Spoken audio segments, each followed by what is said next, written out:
तेरा वचन मेरे पाँवों के लिए दीपक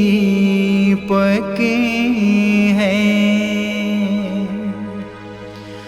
और मेरे मार्ग का उजियाला है। तेरा वचन मेरे पाँवों के लिए दीपक है। 20 जून पहला पाठ। राजाओं का दूसरा ग्रंथ अध्याय 17 पद संख्या 5 से 8, 13 से 15, 18 तक। इसके बाद असस्सुर के राजा शल्मन एसेर ने सारे देश पर आक्रमण किया और समायरा तक पहुंचकर 3 वर्ष तक उसके चारों ओर घेरा डाला। होशिया के राज्यकाल के 9वें वर्ष असस्सुर के राजा ने समायरा को अपने अधिकार में किया।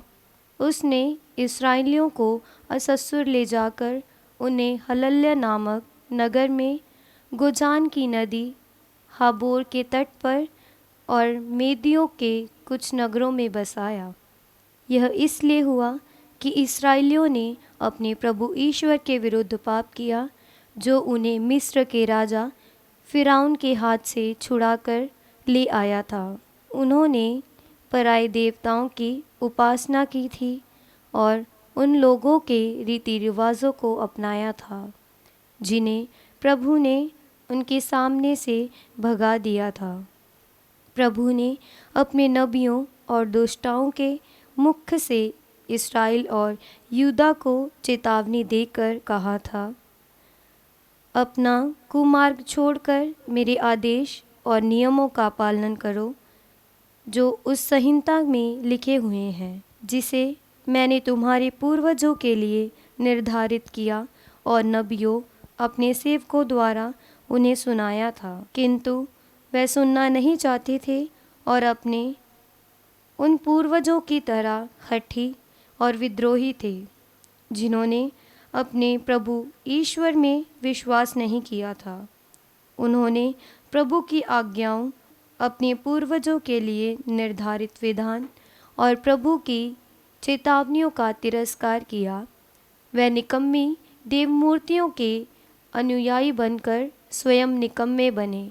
उन्होंने अपने आसपास के राष्ट्रों का अनुकरण किया, यद्यपि प्रभु ने कहा था, उनके समान आचरण नहीं करो। इसलिए प्रभु का क्रोध इस्राएल पर भड़क उठा और उसने इस्राएल को अपने सामने से दूर कर दिया। केवल यूदा का वंश बचा रह गया। ये प्रभु की वाणी है। ईश्वर को धन्यवाद।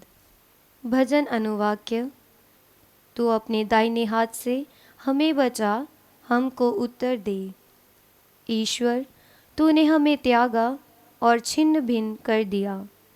तू हम पर क्रोधित हुआ, अब हमारा उद्धार कर। अनुवाक्य। तू अपने दाहिने हाथ से हमें बचा, हमको उत्तर दे। तूने पृथ्वी को कंपाया और फट गई, अब उसकी दरारें भर दे, क्योंकि वह डगमगाती हैं। तूने अपनी प्रजा को घोर कष्ट में डाला और हमें लड़खड़ा देने वाली मदिरा पिलाई। अनुवाक्य। तू अपने दाहिने हाथ से हमें बचा, हमको उत्तर दे। वही ईश्वर जिसने हमें त्यागा है, वही ईश्वर जो अब हमारी सेनाओं का साथ नहीं देता। शत्रु के विरुद्ध हमारी सहायता कर, क्योंकि मनुष्य की सहायता व्यर्थ है। ईश्वर के साथ हम शूरवीरों की तरह लड़ेंगे, वही हमारे शत्रुओं को रोंदेगा। अनुवाक्य। तू अपने दाहिने हाथ से हमें बचा, हमको उत्तर दे। जय घोष हालेलुया। अनुवाक्य। हालेलुया। ईश्वर का वचन जीवंत, सशक्त और किसी भी दुधारी तलवार से तेज है। वह हमारी आत्मा के अंतरतम तक पहुंचता और हमारे मन के भावों तथा विचारों को प्रकट कर देता है। अनुवाक्य हालेलुया। पवित्र सुसमाचार संत मत्ती के अनुसार अध्याय 7 पद संख्या 1 से 5। दोष नहीं लगाओ जिससे तुम पर भी दोष न लगाया जाए, क्योंकि जिस प्रकार तुम दोष लगाते हो उसी प्रकार तुम पर भी दोष लगाया जाएगा, और जिस नाप से तुम नापते हो उसी से तुम्हारे लिए भी नापा जाएगा। जब तुम्हें अपनी ही आँख की धरन का पता नहीं तो तुम अपने भाई की आँख का तिनका क्यों देखते हो? जब तुम्हारी ही आँख में धरन है तो तुम अपने भाई से कैसे कह सकते हो, मैं तुम्हारी आँख का तिनका निकाल दूंगा? रे ढोंगी, पहले अपनी ही आँख की धरन निकालो, तभी अपने भाई की आँख का तिनका निकालने के लिए अच्छी तरह देख सकोगे। यह प्रभु का पवित्र सुसमाचार है। क्रिस्त की जय।